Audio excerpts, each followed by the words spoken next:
2, 3, 4. Got me a honey, gonna set my soul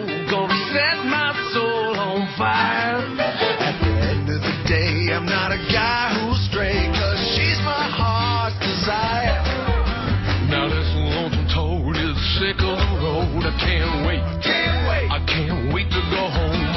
Viva Viagra! Talk to your doctor about Viagra, America's most prescribed treatment for erectile dysfunction. Learn more at Viagra.com. Viva Viagra! Ask your doctor if your heart is healthy enough for sex.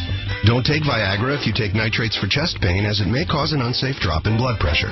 Side effects may include headache, flushing, upset stomach, and abnormal vision. To avoid long-term injuries, stop taking Viagra and call your doctor right away if you experience a sudden decrease in vision or an erection lasting longer than 4 hours.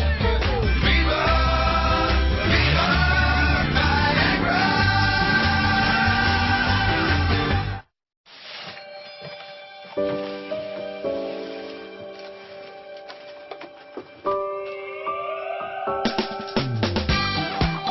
Sure, a lot's changed over the years, but you two do have a groovy thing going on. Don't let erectile dysfunction get in the way. Viagra can help you enjoy a more satisfying sexual experience. America's most prescribed ED treatment is marking its 10th anniversary. Want to learn more? The facts are there to greet you at Viagra.com. Ask your doctor if your heart is healthy enough for sex.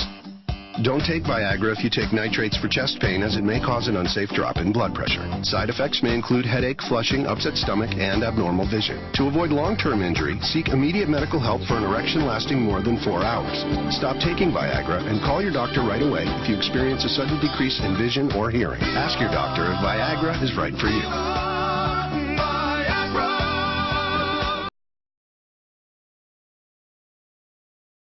I don't like those commercials. Oh, you don't like those I commercials? do not like those commercials. But do you think they're effective?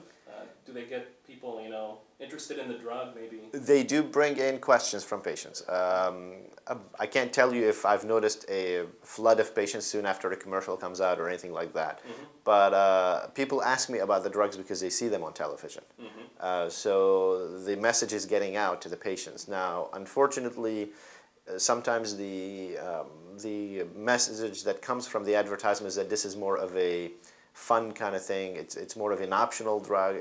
It a little bit trivializes the condition. I mean, I see men who are married for a long time, and this is a big problem for their relationship with their wife.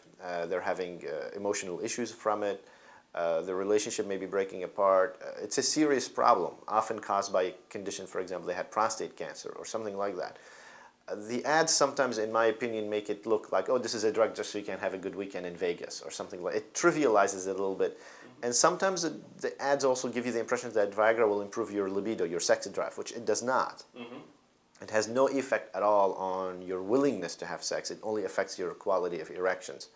So the advertisements are good in the sense of they bring a topic that men didn't talk about in the past in the open. But they also give a little bit of a misrepresentation of the condition.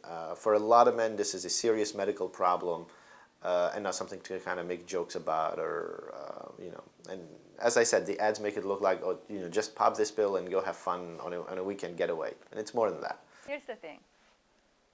When people criticize advertising for whatever bad things happening in the society, I think there's this big false assumption that advertising is very powerful. But we know advertising is not that powerful.